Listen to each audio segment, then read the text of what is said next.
C'est un peu contradictoire et malhonnête.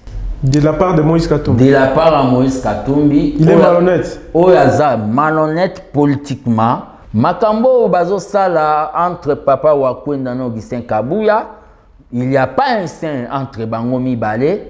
Bazo Sala ou Babengi Soni. On doit mettre quelqu'un qui est administratif et rassembleur. On ne doit pas continuer à laisser un Kabuya. Donc, je suis en train de dire au président de la République, nous n'accepterons pas, nous les oubliés, d'aller aux élections comme ça, avec Kabuya na tête na biso. Lelo penza soko vandi o mitali. Kabund makambaloba akosela mokonzi ya mboka tote. Akosela mokonzi ya mboka. Fils Mukoko, candidat député national oko ndimama soki Kabuya za secrétaire général to bako rejeter candidature na yo. Ako rejeter yango. Fils Mukoko Kabila candidat na 2023. Yo oko voter ye to oko voter te. Il est sénateur à vie, la constitution et salié babengi interdiction ya ozonga na ba fait. Olive Kabila candidat na maponema 2023 face à candidat Félix Tshisekedi au voter na 2023 kokana.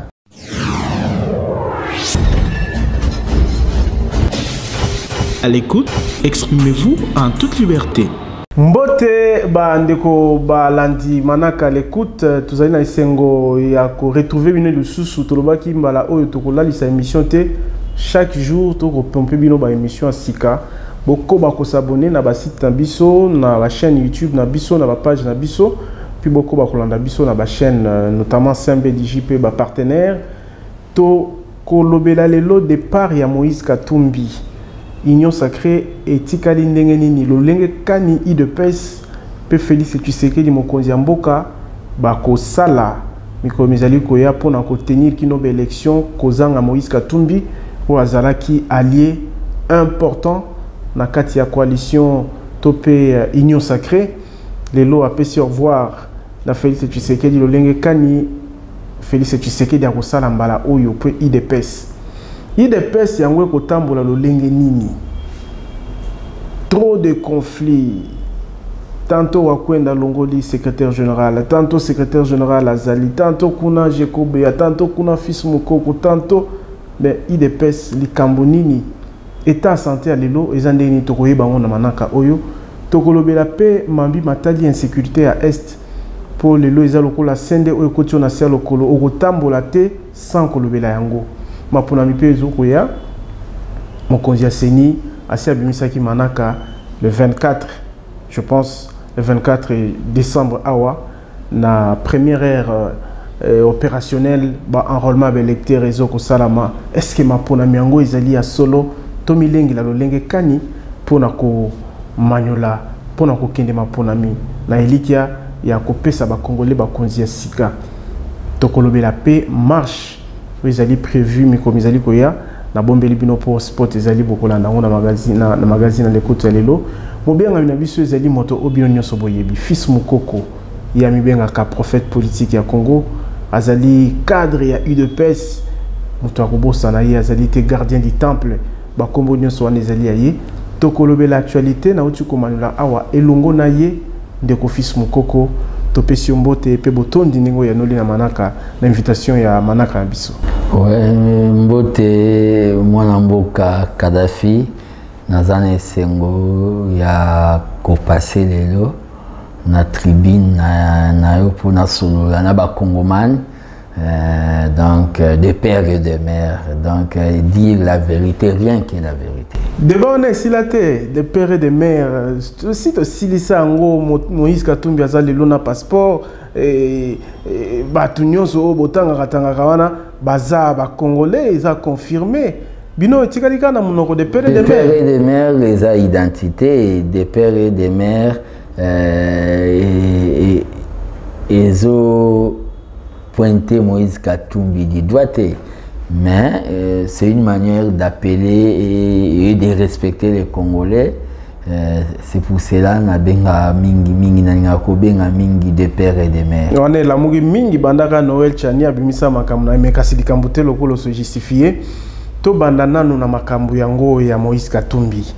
Moïse Katumbi azali mutu oyo a tikalaka na exil après élection et après je crois une année mokonzi mboka asalaki ke Moïse Katumbi azonga finalement bayokani bakomi ba allié atako bapotanaki na maponami mais batikaki Fayulu balandi Félix Tshisekedi lelo Moïse Katumbi atiki bato union sacrée alobi akozala candidat président de la République et salibino ndenge nini boni boko bungisa bato nyonso oyo bazalaki pembe na bino ya mwa kilo. Moïse Katumbi n'est pas n'importe qui na politique ya Congo toko convanté mingite kasi toyebi ke aza na ba député belé aza pe na assise parti na ye ensemble pour la République ezali un peu partout aza na ancrage aza na mbongo bondimi na bino ko perdre allié de taille lokola Moïse Katumbi na dernier moment dernière année. On ne force pas la nature, on ne force pas la nature. D'abord, j'ai beaucoup d'estime à président Moïse Katumbi. Nous sommes en démocratie, tous en démocratie. Batu bamata ki na oba bengi bato ya union sacrée de manière libre, bakanga ba singana kingote. C'est de même manière so mutu amoni ke akoki kokita na ye na bato ko accoster asali les soumte tant que démocrate. Le problème qu'il y a au ngana ko lobeza ke Moïse Katumbi basala ka ba bengi kamo kona ba Fayulu na ba bengi na Genève, c'est-à-dire ceux qui les lobbies sur UDPS to comment na pouvoir eza par rapport na au lobby cash Vital Kamerhe pe mobilisation oyo biso to travail qui corps et âme pour te remporter victoire. Donc il est venu dans l'union sacrée, nous étions déjà au pouvoir. C'est que Tokoyupeko Kozo va venir réélection sans y, c'est-à-dire sans Moïse Katumbi. Le problème qu'il y a, c'est quoi? Pour moi, c'est un non-événement. Un non-événement pour Mouta Kilo na Congo, et ça va venir les souverains primaires peuple congolais. Au cause d'un bambon, il y a belé, il y a danger, mais quand le peuple a lobby non, bon, on a paix à cause yango, allié yango, mais à voter qu'à choix na yo est utile. Donc, par rapport à Moïse Katumbi, il y a besoin non événement, dans quel sens? J'avais déjà constaté un prophète politique parce que tout ce que moi, dans l'Obaka, n'a constaté que ça là na Congo. J'avais constaté déjà que les Katumbistes et Moïse Katumbi, la politique des chauves-souris, c'est-à-dire na Moïse Bazaboye, na Boutou Bazaboye. La politique des sous-marins. Na moi baza na mai na butu bazongi na mokili. Donc politique au bango babanda ko sala des fois ils sont na ba bengi mouvance présidentielle l'union sacrée mais à l'intérieur ba salo ba bengi une opposition. C'était au ba bengi en français aberrant. Il fallait ba s'identifier, ndenge ba s'identifier wana. Nous l'IDPS Tomi benga ka machine te metoza ou bengi usine politique. On n'a pas peur, il y a un parti nouveau-né, oyo ekozwana musala makasi, il y a qu'on s'implanter ndebiso toza pendant au moins 40 ans dans la clandestinité. Quand j'ai dit, on a eu à implanter l'IDPS depuis la clandestinité à l'époque à Mobutu. Bah, on moins temps. Donc, Kozalane candidat, j'ai appris ça na bengi les ondes ba chaîne ya Mindele Tolanda Gibiso nyonso, comment ça a été matraqué, j'ai comptabilisé. Ça a été matraqué na RFIP France 24 12 fois. Mais ça là qui actualité à mon nene. Non, vous savez. Ça a été matraqué. Non, ça a été matraqué par la chaîne où il y a manipulation, il y a l'Occident plus ou moins 12 fois. Et Moïse Katumbi est allé annoncer candidature à l'Occident. Peut-être qu'il croit que le pouvoir vient de l'Occident, mais pour nous les nationalistes, le pouvoir vient du peuple. Donc, je n'ai pas vraiment de commentaires à faire là-dessus. C'est un peu contradictoire et malhonnête. De la part de Moïse Katumbi. De la part de Moïse Katumbi. Il est malhonnête. Oh, malhonnête politiquement. De la part naye Oyo Azalaki Aza Nao Babengi 5 ministres, c'est-à-dire transport, ESU, donc enseignement supérieur universitaire, affaires étrangères, prévoyance sociale à la Congolais. Donc plus ou moins 5 ministères. Il y a Makasi na katia gouvernement, puis la situation est chaotique. Oui, il a parlé du bilan chaotique, trop de tâtonnements. Il y a la candidat, il y a sa espoir, il y a sa valeur. Ce sont des discours qu'on a déjà entendus. Ce sont des discours qu'on a déjà entendus. Ce sont des discours au peuple déjà. Après avoir entendu le discours depuis 1960, à matière. Donc, il y a à comprendre ce que la démagogie, tout ça vraiment discours au Babengi, il y a solo. Mais pour nous, il y a lobby le couteau na point ni temps que bilan il y a régime Tshisekedi, ils allaient vraiment chaotique parce que on a un terme Moïse Katumbi. Alingi comme on a il y a la président plénipotaire président qui n'a pas par-ci par-là, la président qui répondre n'a pas besoin de Congolais, notamment dans la sécurité. Oui, des fois, quand on est entré, c'est pour cela qu'on a dit que des fois, quand on fait la politique en français, français, on mot qui traduit, c'est trahir. C'est-à-dire, au makambu, mais marambongo zoluba, ils ont vraiment yangote. Moïse Katumbi a participé à un gouvernement Union Sacrée. En matière de gouvernement, quand on est dans l'équipe, tout ce qui va arriver est concerné à Kayoku. Mais il n'est plus. Non. N'a pas Kabila Longwaki, Bokolaki, Bila, ya Kabila, pas Moïse Katumbi. Non. Je suis par rapport à la fait. Le ministre n'est pas. Mais ce sont les mêmes choses qui se sont reproduites. Le ministre n'est pas na kacha gouvernement. C'est que le bilan est balobi et concerné Moïse Katumbi quand on va faire le bilan. Mais sauter le premier pour dire que le bilan est chaotique, ils ont tout simplement kolinga komonane peuple azazo bon moment yé aza parmi ba co-gestionnaire il y a tant oyo tozo vivre. Alobi apesi ba conseil à l'interne balingo yo raté. Koloba, non. Koloba nae, s'il vous plaît.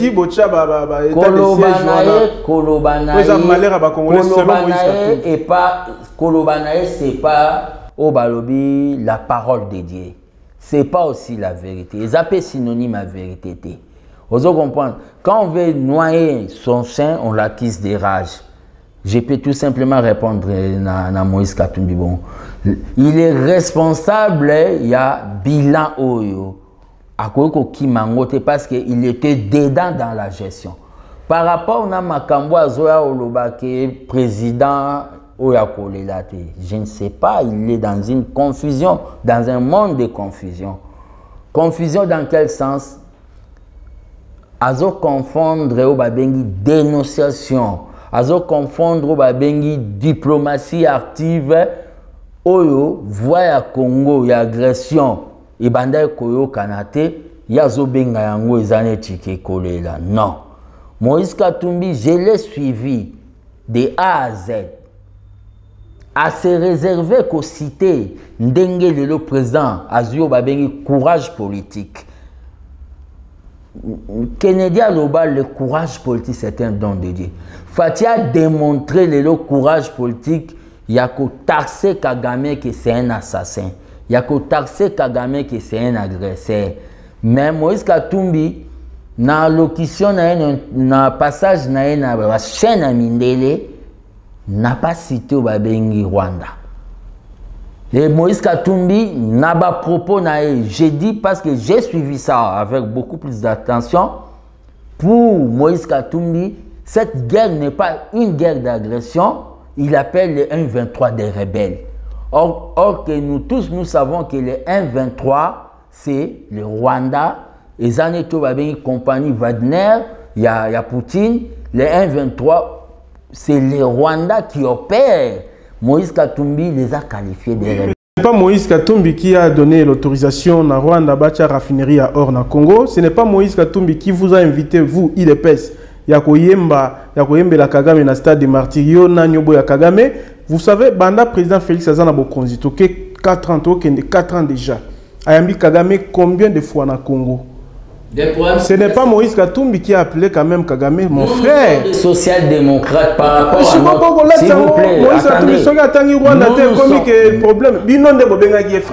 les choses ont évolué. La politique n'est pas au Barobi qui est fixe, statique. La politique est dynamique. Les choses ont évolué. Comme Lumumba avait dit, tôt ou tard, mon peuple découvrira ses ennemis internes et externes. Aujourd'hui, nous avons découvert Benemi Nabiso. Problème aux Olobaya, usine, il y a raffinerie. C'est quand nous étions Naoba Bengi, coopération, nous avons manifesté, parmi l'éducation, il y a Père Nabiso Tshisekedi, il y a Bengi coopération de bon voisinage.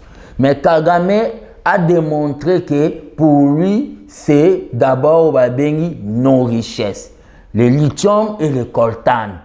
Il a commencé à nous tuer. Il s'est fait receller. Il y a la matière Nabiso pour Azwakayango, Atekango pour créer standing na Rwanda. Makambu est évolué.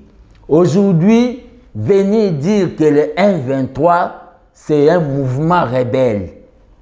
Ça c'est pas... Ça va changer quoi? Ce sont des terroristes. Il faut tous les gens politiques. Ça ne vous suffit pas? Vous savez, peut-être il croit que l'air azolobake, il va amadouer azolempande bakinoa balobaka, Rwanda, il aura l'appui de Kagame peut-être. Vous comprenez? Le problème qu'il y a, Kagame c'est un assassin.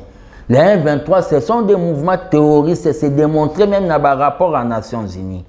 Mais, à propos de Moïse Katumbi, comme si le Rwanda n'est pas concerné, ça doit nous toucher, nous les nationalistes. Même pas, donc tous les nationalistes, même au Bazaba membre de PST. Donc, il est PST, vous avez une confusion parce que Herbozi Bokonzi, Bokutaki, ambassade de Rwanda, des Alaka ou Kagama, Babengana ambassadeur, Bino Boyena Rwandais. Donc, tanga ba izina raffinerie bobetela Kagame maboko. Donc, bozalaki na ndoto sikonde bosutuki nde bobengi Kagame sanguinaire assassin. Non, les problèmes au Tozoloba, vous savez, quand il veut connaître Kadhafi, il faut l'approcher. Donc, Bossalaki confiance na Odelphin Kaimbi Alobate, notamment pour Vincent Karega. Bossalaki confiance dans ma prédécesseur, na Binote Obakanga ambassadeur.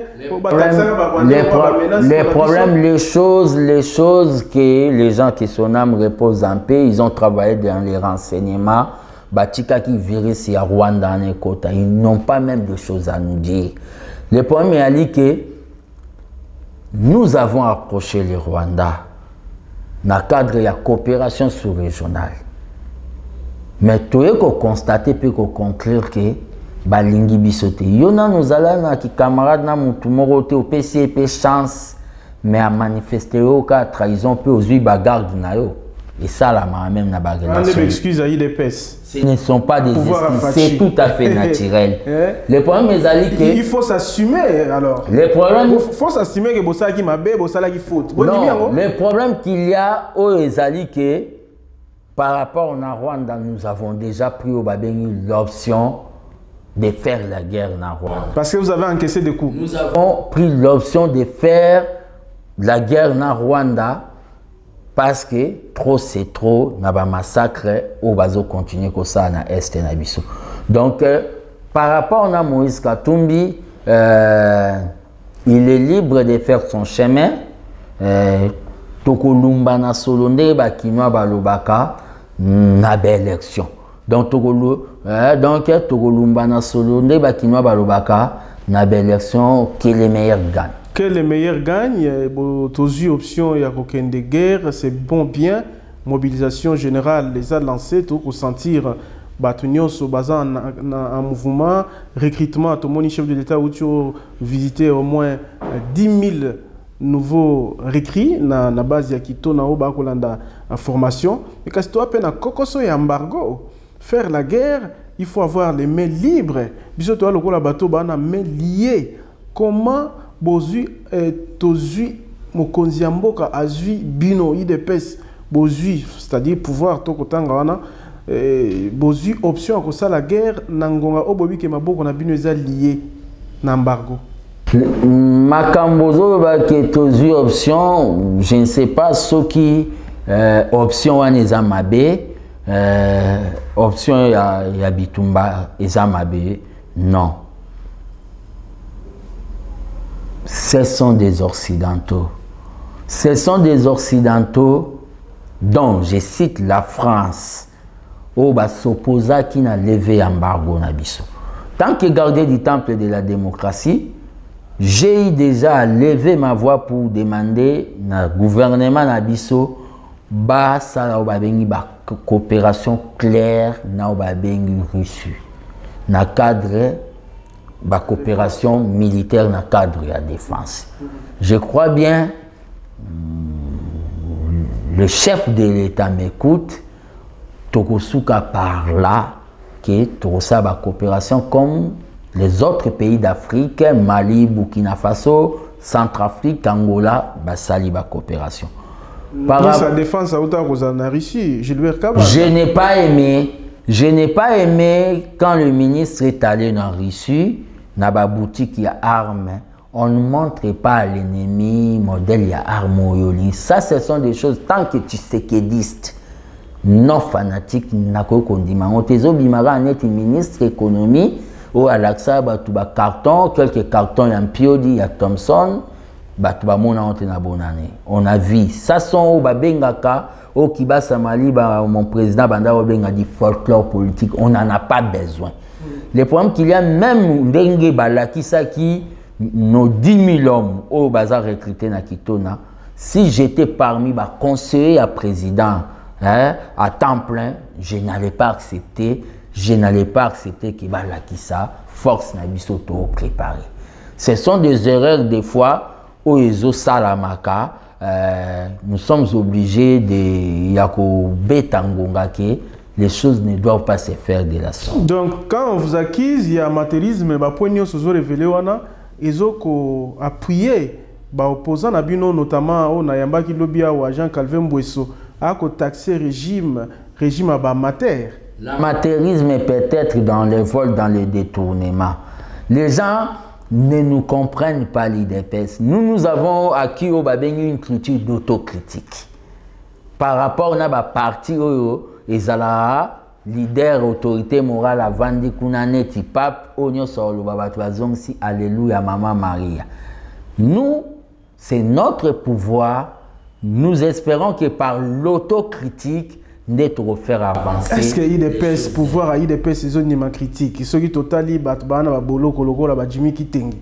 Est-ce que na lelo pena IDPS boko lo baketo kondima critique? Ceux qui to komona na ba bolo koloko la ancien président a IDPS Jean-Marc Abound. Est-ce que binobo kondima critique? Ceux qui to moni Henri Magie à Outara prison. Est-ce que IDPS c'est kondima critique? Ceux qui to moni o aloba Barnabé Naboloko, IDPS c'est une critique. Naoka mwale wolo ba IDPS. Mais pouvoir, vous voulez nous transformer en dictateur. Tozana oba bengi principe à séparation des pouvoirs. Si c'est possible, acceptable, non. Comme une séparation à pouvoir. Montrez-moi là où l'arrestation n'y soit ezala arbitraire ou vraiment que maboko na bi chez Zanakati. Les gens commettent au bengi infraction. Et la justice c'est tout un pouvoir. Interpeller po bakoka koyeba makambo oloba ko justifie yango devant bao babengi devant la cour. C'est le problème de l'UDPS. Des fois, vous voulez nous demander de jouer avec tous les 11 maillots dans un terrain de football. Sauf jouer avec tous les 11 maillots dans un terrain de football, là, nous devenons des dictateurs. Les cas comme de mon ex-compagnon d'élite, Jean-Marc Kabound. Il a tenu des propos où il a dit que Bambongo Kendara n'a pas paradis fiscaux. Mais Azala qui est bien positionné pour l'information, on a. Azala qui est bien positionné. Maintenant, la justice est benguée pour ayako justifier. Alors, parce que ça nous a touché, moi et toi, Koloka Bambongo Kendara n'a pas paradis fiscaux, n'a pas ça qui a bande vert, ba dollar. Ça nous a touché. Ba benguée siko po alo ba soki mata na aéroport à Kalemi to ya Bwende. Oh, il y a mon aranding. C'est un péché. On l'a appelé pour justifier en haut. Là, on ne doit pas. D'être aux ordres, c'est ça aussi le problème. Non. Les gens sont là, vous savez. C'est ça aussi le problème. Les gens sont là, la justice, Toyaki Tokuchi Yango. La justice est en train de faire son travail. Vous comprenez? Ne nous mêlez pas dans le problème à la justice. Quand Kamer était en prison, nous étions, nous manipulons la justice. Mais Abimi, aujourd'hui, arrangement politique. Je ne sais pas ce qui est Azanango. Peut-être il y a noir et blanc. Ce sont des guerres des gens, des autochtones de l'Est. Au moment le président Vital Kamerhe a un champ d'action national. Vous comprenez? Biso togo kota kunate. Makambo bakoya kolobana biso ya même mise na biso UDPS na justice. Ça c'est nous accuser gratuitement. Voilà, poto zongela poto bloqué plein makambango ya makambo sécurité à est ce qui epesa samela ki fisu mokoko pour le bia wake kolakisa Manduki ndenge ministre de la défense asalaki osepelaki nangote ndenge akendo visiter Manduki kolakisa ba élément na biso ba formé na kitona eza berere ce qui ezalaki pona yo ou bien lelo ce qui babi fils mokoko bitumba ya est au bunagane umeli 5 mois je pense na maboko ya ba M23 kuna ba ko boma bato butu moi toko bima na kokoso wana lolenge nini ce qui epesa melio ko pesa mokonzi mboka directive ou bien orientation ou bien conseil donc la patriote au sala ondeni. D'abord na ko sala ngo par ko tchaba moyen vraiment au babengi na ministère à défense ba moyen ya solo oyo ko attirer jeunesse na ko comment babengi ba militaire parce que des fois appel au bazo benga batu les conditions vraiment au babengi payer à propriété na mutulem soit tikanda kuna pour aller s'engager. D'abord, il doit y avoir au babengi une ligne budgétaire moko que le pays est en guerre. C'est pour cela combat na pesa eza au babengi ya baisse à train de vie à l'institution. Deuxième eloko pour na makambu ya est. La mobilisation générale doit être réelle. Doit être au babengi tous azimuts. Tous azimuts, même sur le plan il y a TV na bino. Yo salarango. Mais tout ça nous na au babengi timing to ba grille des programmes il y a loisirté. Ça doit être au babengi des communications, il y a réarmement moral et il y a babengi ya patriotisme. Et là on misuso ngana koya kolobezali par rapport na makambu il y a ba zone tampon oyo ba elibiso. Point de vue nanga tant que tu sais dans le Nouveau Testament oyo na lobby que on ne doit pas déshabiller Saint Paul pour habiller Saint Luc. C'est-à-dire nous voulons le départ de la MONUSCO pour la kisibiso improductivité na bango to memasu sous force mongo ya est au EAC oyo déjà président Burundi na discours na ye azo ba ke bakozala wana ti biso to s'organiser de manière indéterminée. Pour moi fils mukoko tant que patriote toute zone tampon sans durée est une autre occupation. Le gouvernement doit s'y atteler pour réencadrer le président burundais. Je suis entré à Koyoka. Koyoka, les Kenyans au Baye, ils sont plus dans la gymnastique d'académie militaire qu'ils vont privilégier option politique que militaire. Biloko tout bazo sala wana. Oui, ba photo zo tambola déjà to komona ba élément mosusu na ba M23 to ba biloko tout bango ba eko sala wana, c'est pas ce que le peuple demande. Le peuple mais demande. quand ils sont venus, ba yaki na volonté à peuple, laisse ba tuna ki peuple. Ce sont des positions politiques, des décisions prises par les autorités. Des décisions prises par les autorités, mais le peuple peut réencadrer les autorités. C'est-à-dire le peuple est souverain. Nous avons constaté que Batouana Obaye, d'abord pour votre information, c'est à vérifier, sauf qu'il y a un top 10 à l'armée, Kenya Zate. Vous comprenez? On ne doit pas donner au Babengi des business dans le pays ni l'autique. Position dans que on doit chronométrer zone tampon par rapport à Makambo, Italie Est, le gouvernement doit appliquer le discours de Musée Laurent Désiré Kabila. La guerre sera longue, la guerre doit devenir longue et populaire. Dans quel sens? Il y a des groupes d'autodéfense, Maï Maï, au combattre pour la mabélé à Congo.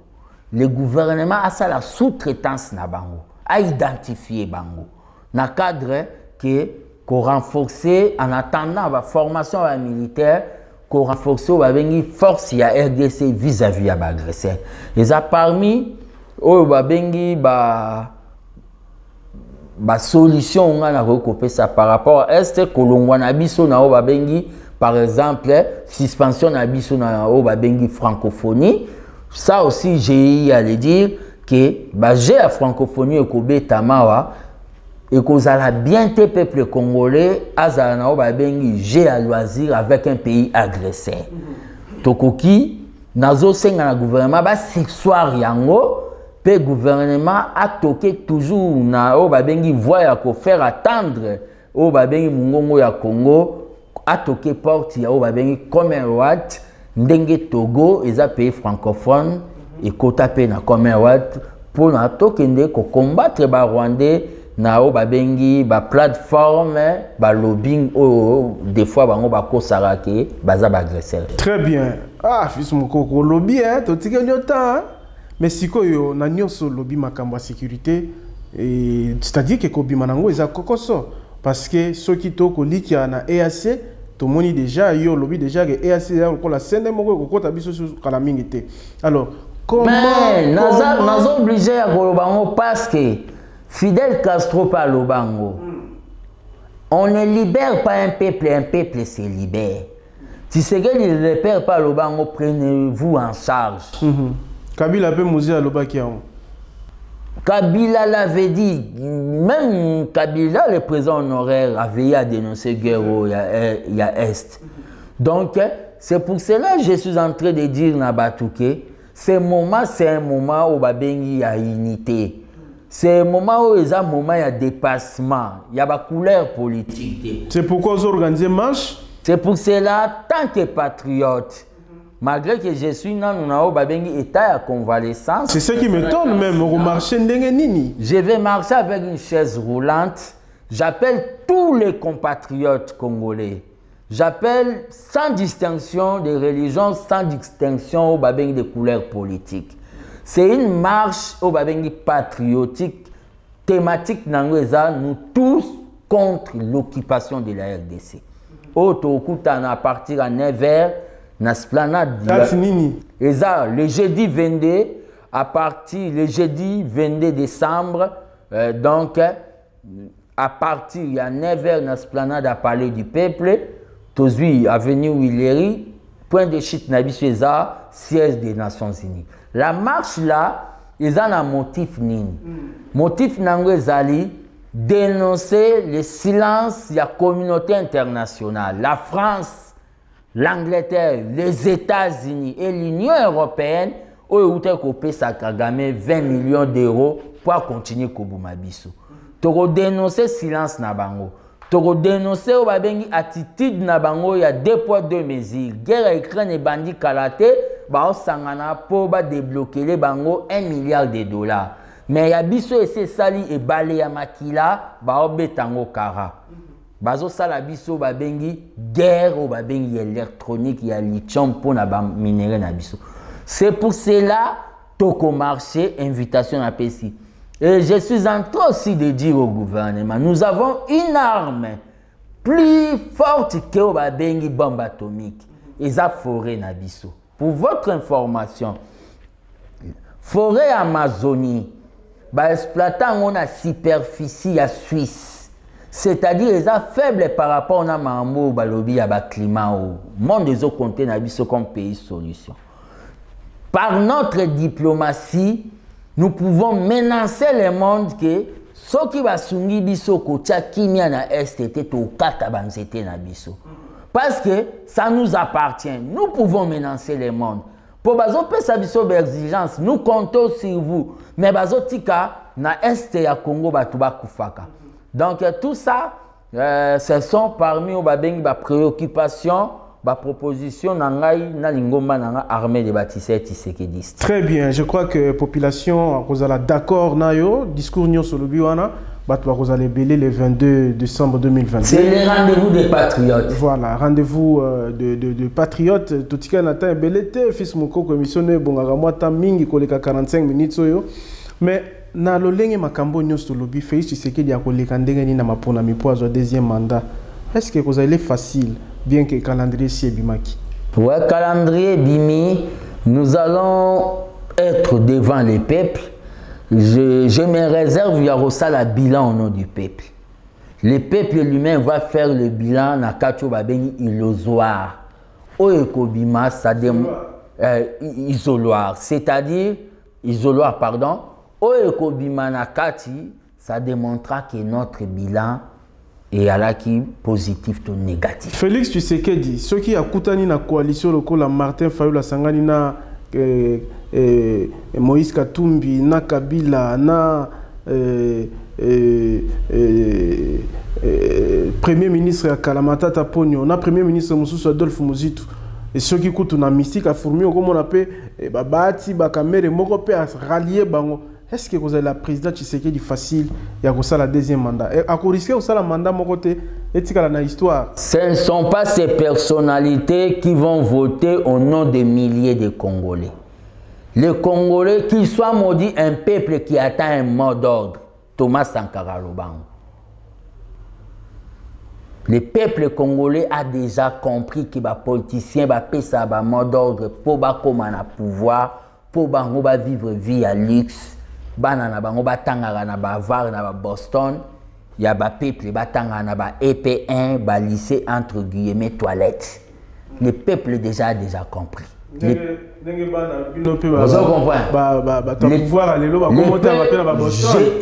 souvent combattu des nouveaux riches.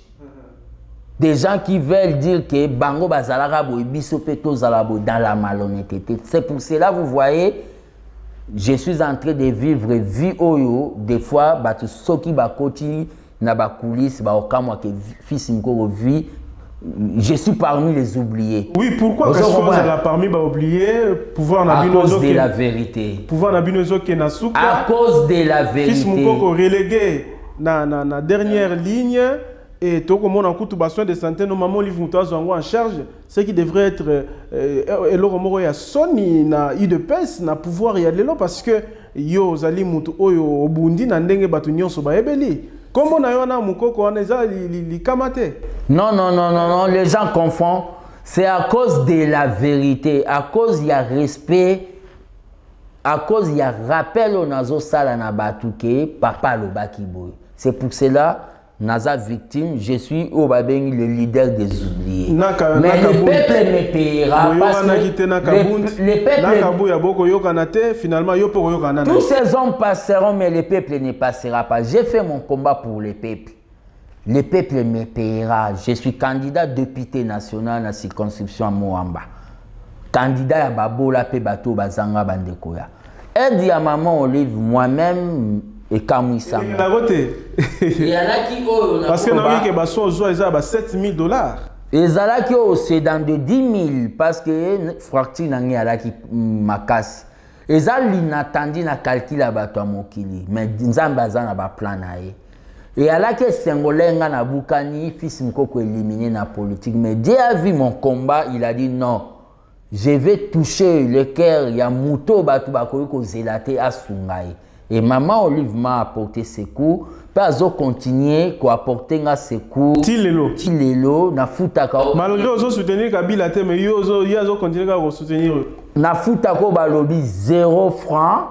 A lobby ye azana ba bengi humanitaire. Prière nangai ezaki nzambe abatela.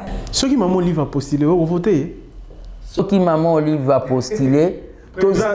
Candidat président de la République. Tous la soki wana so ekoki, je vais réunir au babengi bureau politique pour décider. Mais dans les élections, nous allons voter utile. Très bien, vous allez voter utile pour tous ceux qui ça et ça santé à UDPS c'est vrai. Dans le bas qui a déjà ou a yona ba consignon soit UDPS et la vraiment mal monté depuis besoin pouvoir. Et na IDP sango toko akona bo potani peso continuer kalatea wa papa wa kwenda uti kolongola kabuya et après mubulu akoti boloko abimi alongoli suka finalement IDP toloba topé sa raison na bato ba koloba que bozala qui vraiment en préparation de conduire binoti na ba tâtonnement ya gestion wana bato ba loba mais bato baza bato Nouveau Testament. Nous avons un passé, je vous ai dit, l'IDPS saute aux une clandestinité, c'est 40 ans d'âge. Nous sommes une école. Oui, école, mais pour former qui? Pour former, nous sommes une école. Emmanuel Chadar Baoutana IDPS, pour votre information, c'est notre fédéral de Louvira. Baobem Mina Kubauta na génération Tshisekedi c'est l'UDP ils sont nombreux donc les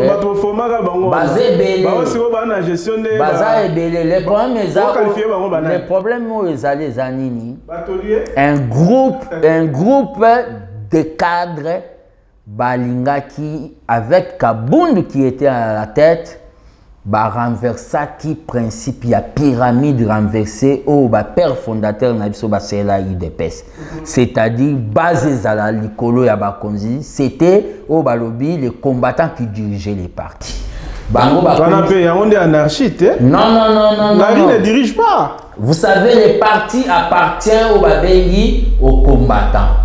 Ils ont renversé ça pour s'accaparer dans le pouvoir, créer ce qu'on appelle une oligarchie dont aujourd'hui est dirigée par M. Augustin Kabouya. Makambo Bazo Sala entre Papa Wakwenda et Augustin Kabouya, il n'y a pas un sein entre Bangomi Balé, Bazo Sala ou Babengi Sony. Sony dans quel sens? Bazo Salo Babengi le en 1960 et alaki Lumumba Longoli Kasavu pas Macha Longoli Lumumba. Na moment où il y a une élection.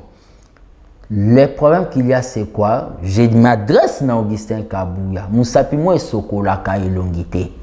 Il doit écouter d'autres Babengi cadres ya IDPS son de cloche na bango.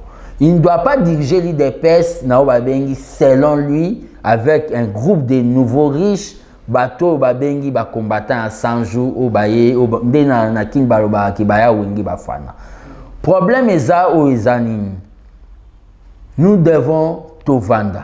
J'interpelle l'autorité morale, le président Félix. C'est d'abord lui de pes de batubalala libanda pour nous surveiller ba bureau de vote. Moral à ba combattant ezana ba bengi désespoir. Les élections arrivent. Il doit prendre au babengi rétablir l'ordre. Parce que trop c'est trop. Pour rétablir l'ordre, c'est quoi? Kolongola Kabouya? C'est-à-dire il doit rétablir l'ordre. En quoi faisant? C'est en pratique émission comme une soupe. On doit mettre quelqu'un qui est administratif et rassembleur. On ne doit pas continuer à laisser un Kabouya qui interdit à Fils Moukoko, qui a donné sa jeunesse depuis l'âge de 17 ans. L'on a demandé Fapé Mbénéti Kabila. Me mettre dehors sans Obabengi preuve moko me mettre dehors par exemple il y a Koko Tanao babengi siège ya permanent. Ça c'est de l'injustice. C'est de l'injustice même Akila ya ba martyra IDPS ba ko accepter en côté. Donc je suis en train de dire au président de la République, nous n'accepterons pas, nous les oubliés,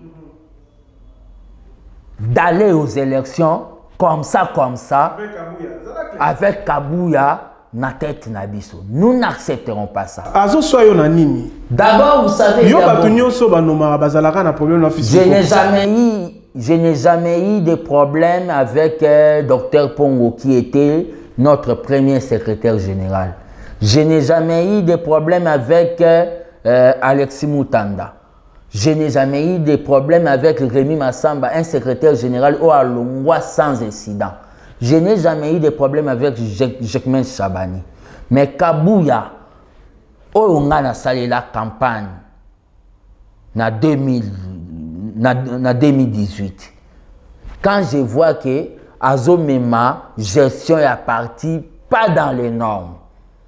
Au moins, je ne peux pas accepter ça. Très bien. Fils Mokoko, si on a question-réponse, Lilo Penza Soko Vandi au Mitali, Kabund, Makambaloba, à cause de la Mokonzamboka, tout à cause de la Mokonzamboka. Fils Mokoko, candidat député national, Oko Ndimama, Soki Kabou Yaza, secrétaire général, to bako rejeter candidature na. À rejeter Yango, c'est pour cela. Je suis en train de demander le primaire. Nous sommes l'Union pour la démocratie. On a vu à l'UDPS, on prend quelqu'un, Kadhafi, on l'amène dans la liste de... Bako memela biso ba candidat yakanga na mukozi na UDPS oza candidat. Na yebsa na ba combattant. D'abord bataille fait à l'interne. Na ba fédération na biso ba forme d'être placé pour donner au président de la République la majorité. Pas de candidats importés. Fils Mokoko, Kabila candidat en 2023. Yo oko voté to oko voté. Il est sénateur à vie. La Constitution et s'allier babengi interdiction ya ozonga na ba fait. Olive Kabila candidat en 2023 face à candidat Félix Tshisekedi au voté na 2023 Kokana. Émission Sili, Totondi. C'est moi qui vous remercie. Nandenge Boyambinga, Nazobenga Batu na marche il y a le 22. Baya Ebele, Poto manifester au Babengi, unité à peuple congolais pour la paix. Pe Nazo Senga na Batu Nyoso Bazolandanga, Bakuka Kende ko s'enrôler pour tout sanctionner au Babengi ba médiocre. Merci beaucoup, Bandeko Balandi, Ezalaki Bongo Fils Mokoko, le gardien du temple.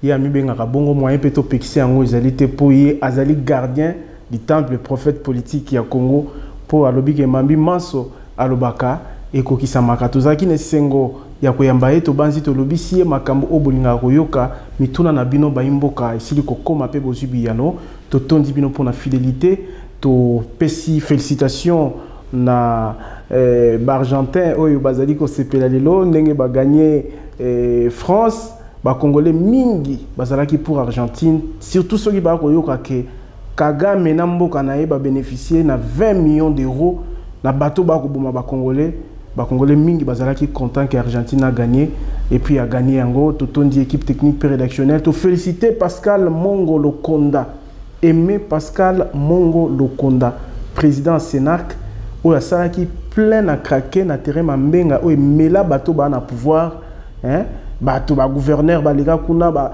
melama mais aimé Pascal Mongo a ningisi stade et puis à bibo soutenir FARDC à la Sima commandant suprême et les cas qui terrible topesi matondo na équipe technique rédactionnelle topesi matondo na Héritier Mbulungu na Israël monteur caméraman impeccable topesi merci mingi na Gianni Kodja na Joseph Yani beaucoup au Canada puis bon séjour l'ingénieur Patrick oyo asepeli ko reféter na Dubaï et longo na famille na ye tokuta miko mizali koya au revoir.